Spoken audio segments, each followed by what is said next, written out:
છે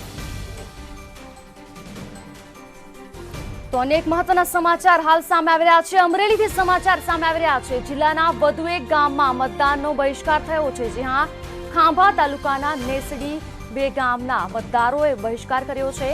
ગોચરની જમીન પર ગેરકાયદેસર ખનનનો વિરોધ કરવામાં આવ્યો છે।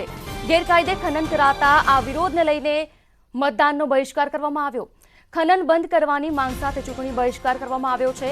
સમગ્ર જે માહિતી હાલ સામે આવી રહી છે આપને જણાવી દઈએ। આજે ગુજરાતમાં મતદાન છે અને વારંવાર જે રીતે પ્રશ્નો હલ કરવા માટે તંત્રને રજૂઆત કરવામાં આવી છતાં પણ પ્રશ્ન હલ ન કરાતા આખરે ગ્રામજનોએ મતદાનનો બહિષ્કાર કર્યો છે। રાજન ગઢિયા સંવાદદાતા અમરેલીથી ફોન લાઈન પર જોડાયા છે। રાજન, જણાવશો જે રીતે વધુ એક ગામ દ્વારા મતદાનનો બહિષ્કાર કરવામાં આવ્યો છે, શું માહિતી?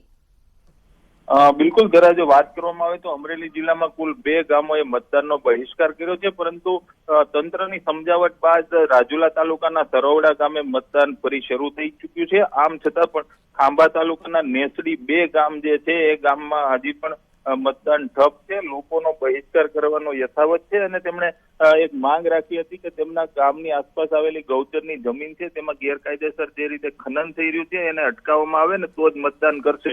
અત્યારે હાલ ગ્રામજનોને મતદાન કરવા માટે સમજાવવાના પ્રયાસો ચાલી રહ્યા છે। રાજકીય પક્ષોના આગેવાનો અને વહીવટી તંત્ર આ અંગે માથાકૂટ કરી રહ્યા છે। ધરા જી બિલકુલથી આભાર આપનો જાણકારી બદલ। તો જે રીતે સૌથી વધુ દાહોદમાં 31.32% મતદાન અત્યાર સુધીમાં થયું છે તો સૌથી વધુ ઓછું અમદાવાદમાં મતદાન થયું છે। આજે ગુજરાતમાં 26 બેઠકો પર મતદાન છે ત્યારે મતદાનના આંકડાઓ પણ સામે